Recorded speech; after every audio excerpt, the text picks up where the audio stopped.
Hello everyone, welcome to my new video. I hope so आप सब अच्छे होंगे और मैं भी अच्छी हूँ। और कैसे चल रही है आप लोगों के एग्ज़ाम की तैयारी। आई होप आप लोग मन लगा के पढ़ रहे होंगे और मेरी भी तैयारी अच्छी चल रही है।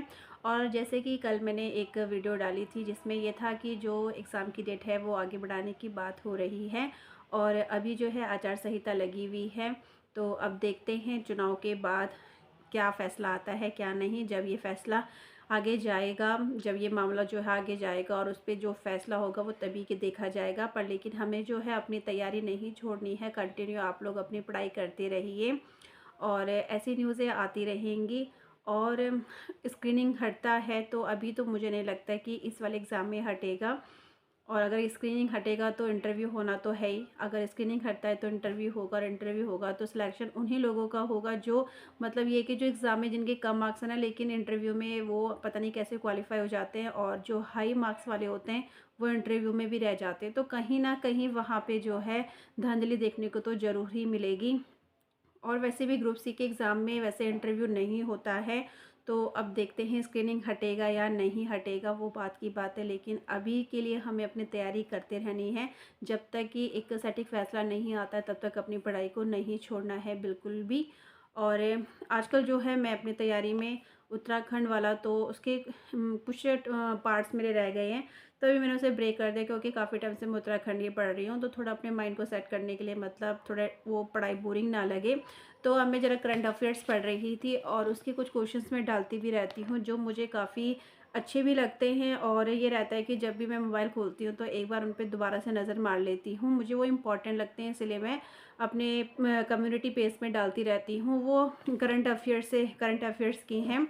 और आजकल मुझसे पूछा गया था कि मैं वो क्वेश्चन से कहाँ से दे रही हूँ, तो मैं परसों ही 2 दिन पहले लेके आई थी करंट अफेयर्स की बुक। एक उत्तराखंड की है और एक ये ऑल इंडिया वाली है, कुछ ये वाली। तो इससे ही वो क्वेश्चंस हैं और क्वेश्चंस काफ़ी अच्छे लग रहे थे मुझे, तो उन्हीं क्वेश्चंस को मैं यहाँ पे पुट कर रही हूँ। वीडियो बीच में रोकनी पड़ी क्योंकि बाहर बेटा जो है वो थोड़ा शैतानी कर रहा था। तो मैं बता रही थी कि जो मैं क्वेश्चन से डाल रही हूँ अपने कम्युनिटी में वो मेरे जीके के ही हैं और करंट अफेयर्स के हैं और काफ़ी अच्छे क्वेश्चंस हैं वो। तो मुझे अच्छे लग रहे हैं तो इसलिए मैं भी अपनी कम्युनिटी में डाल रही हूँ। क्योंकि ये होता है कि जब भी अगर हम यूट्यूब चला रहे हैं तो अगर वो क्वेश्चन हमें बार बार देखने को मिल रहे हैं तो ये रहता है कि हमारे माइंड में रहता है कि ये क्वेश्चन हमने वहाँ पे देखा था और इसका आंसर ये था। तो एक बेनिफिट इसका ये भी होता है।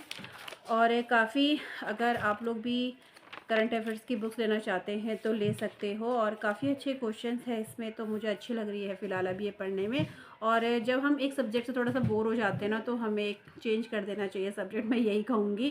क्योंकि मैं काफ़ी टाइम से उत्तराखंड पढ़ रही थी, तो सोचा कि अब उसे नहीं पढ़ती हूँ और इसको जो है अब थोड़ा करंट अफेयर्स पढ़ लिया जाए। तो आजकल करंट अफेयर्स ही देख रही हूँ और ज़्यादा मैं इसे टाइम नहीं देती, मैं सिर्फ इसे 1 या 1.5 घंटा देती हूँ, बस 1 या 1.5 घंटे में इसको देख लेती हूँ। बाकी थोड़ा जो भी मैंने उत्तराखंड का पढ़ा है उसको रिवीज़न कर रही हूँ साथ ही साथ, ताकि वो भी मेरे रिमाइंड में रहता रहे। बाकी ऐसा ना हो कि वो भी स्किप हो जाए, तो साथ ही साथ दोनों ही चीज़ें चल रही हैं।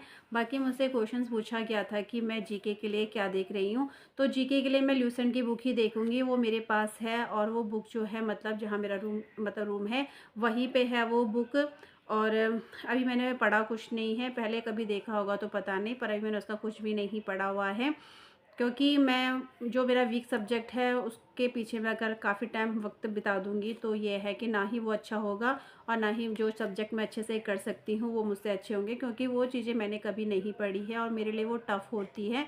इसीलिए, क्योंकि उत्तराखंड पढ़ना भी टफ़ हो रहा था, पर लेकिन अब मैंने उसे पढ़ लिया है तो उतना टफ़ नहीं लग रहा है वो। भले ही क्वेश्चन में एग्ज़ाम में कैसे अटैम्प्ट करती हूँ वो बात की बात है, पर लेकिन ये है कि अपनी तरफ से मैंने पूरी कोशिश की है उत्तराखंड को कवर करने की। अभी भी उसमें कुछ पार्ट्स है, पर लेकिन वो मैं बाद में कवर करूँगी क्योंकि मैं उसे काफ़ी टाइम से पढ़ ही रही हूँ, तो सोचा कि थोड़ा ब्रेक दे देती हूँ। बाकी उसको रिवीजन में कर रही हूँ, साथ ही साथ जो है करंट अफेयर्स देख रही हूँ। अभी मैं ऑल इंडिया की देख रही हूँ, उत्तराखंड की करंट अफेयर्स नहीं देखी है अभी मैंने। बाकी ये भी देख लेते हैं, कहीं ऐसा ना हो कि करंट अफेयर्स से कुछ क्वेश्चन पूछे जाएं और फिर वो भी ना कर पाएँ। तो लगभग थोड़े बहुत तो देखने ही हैं, जितना मुझे लगता है वो मैं अपनी कम्युनिटी में डाल रही हूँ। बाकी मैं जीके के लिए जो है मैंने बताया मैं ल्यूसेंट की बुक देखूंगी और हिंदी के लिए भी हिंदी ल्यूसेंट ही देखूंगी, उसके अलावा कोई बुक्स नहीं। हिंदी ल्यूसेंट और जीके के लिए भी जीके ल्यूसेंट की बुक है मेरे पास। जीके की ल्यूसेंट की बुक है, हिंदी की नहीं है, तो वो मैं बाद में जाके परचेज़ कर लूँगी। बाकी रीजनिंग का रहा तो रीजनिंग के लिए मैं कोई बुक्स वगैरह नहीं लूँगी, क्योंकि रीजनिंग ये है कि मैं मैथ्स मतलब मेरा जो मेन सब्जेक्ट है वो मैथ्स ही है, तो इसीलिए मैं अलग सब्जेक्ट नहीं लूँगी। बाकी उसके लिए मैं प्रैक्टिस कर लूँगी, मैं चाहे कहीं से भी क्वेश्चंस वगैरह निकालूँ, चाहे एनसीईआरटी की बुक्स वगैरह, तो क्योंकि उसमें जनरल सी रीजनिंग आएगी, ऐसा तो कुछ है नहीं कि बहुत टफ आने वाली है। बाकी कोडिंग वो देख लेंगे, बाकी जो भी रहेगा उसमें, तो अभी रीजनिंग वाला भी नहीं देखा है मैंने, तो वक्त भी कम है। पर ये है कि जो अपने मेन सब्जेक्ट हैं, जैसे कि हमारा जो टीचिंग एप्टीट्यूड वाला है, साथ ही साथ उत्तराखंड वाला सिलेबस बहुत ज़्यादा था, तो ये दो कवर करने बहुत ज़्यादा ज़रूरी थे। और अब है करंट अफेयर्स, उसके बाद जीके है, रीजनिंग है और हिंदी है, तो ये भी साथ ही साथ अब जल्दी ही शुरुआत करूँगी इसकी, और फिर बताऊंगी आपको कैसे पढ़ रही हूँ और कितना पढ़ लिया है। बाकी जो भी न्यूज़ आती रहती है बीच में, उससे थोड़ा सा दिमाग तो ज़रूर ख़राब हो जाता है, पर लेकिन तैयारी फिर भी कंटिन्यू करते रहो, और नेगेटिव चीज़ें माइंड में आती रहेंगी, उनको हमेशा दूर करते रहो, क्योंकि नेगेटिव थिंकिंग आना मतलब आ ही जाती है, मेरे दिमाग में खुद आती है। मैं काफ़ी टाइम सोचती हूँ कि अभी हम स्क्रीनिंग की तैयारी कर रहे हैं, अगर बाई चांस हट गया तो फिर क्या। ऐसे भी होता है वैसे तो, पर लेकिन ये है कि कहीं ना कहीं उसको पॉजिटिव लेके चलो, नेगेटिव में मत लेके चलना, क्योंकि जैसा मेरे साथ हो रहा होगा वैसे ही आप लोगों के साथ भी होता होगा। और तो ये तैयारी करते रहिए, और साथ ही साथ जो है अपना करंट अफेयर्स की अगर आपने नहीं ली है बुक वगैरह, तो करंट अफेयर्स भी आप देखते रहो, और साथ ही साथ जो भी आप सब्जेक्ट पढ़ रहे हो तो उसको 2-3 घंटा बढ़ा के आप चलते रहो, क्योंकि समय बहुत कम है, तो उसको भी अपना जो है पहले आप 1 घंटा समय देते होंगे, तो उसको अब ज़्यादा समय देते हुए अपनी जो पढ़ाई को थोड़ा और स्पीड में बढ़ा लो, और रिवीजन भी साथ ही साथ करते रहना। जैसे 1 हफ्ते का अगर आप लोगों ने पढ़ लिया है, तो संडे का दिन निकाल के कि पूरा जो आपने 1 वीक में पढ़ा है उसको कवर कर लो। आप संडे के दिन एक बार रिवाइज़ कर लो या फिर देख लो, ताकि वो आपके माइंड में दोबारा से क्या रिकॉल हो जाए, मतलब फिर से आ जाए कि हाँ हाँ हमने ये चीज़ें पढ़ी थी। क्योंकि अगर काफ़ी लंबे बाद उसे रिवाइज़ करोगे ना, तो फिर समझ में भी नहीं आता है कि वो तुमने जो नोट्स बनाए होंगे कि वो मैंने क्या लिखा है। तो इसलिए अपनी तैयारी को कंटिन्यू रखो और अच्छे से रखो, और जो भी न्यूज़ आएगी, और न्यूज़ तो आती रहेंगी, क्योंकि जब तक एग्ज़ाम नहीं हुआ तब तक बहुत सारी न्यूज़ें आने वाली है। तो ये सोच के चलो कि इनका एग्ज़ाम होगा और 6 अप्रैल को ही होगा, यही सोच के चलो, क्योंकि अभी तक कोई डेट चेंज वगैरह नहीं हुई है। और अगर होगी आगे तो मैं अपने वीडियो के माध्यम से आप लोगों के साथ ज़रूर शेयर करूँगी। तो फिर मिलते हैं कल की वीडियो में। Bye bye to everyone.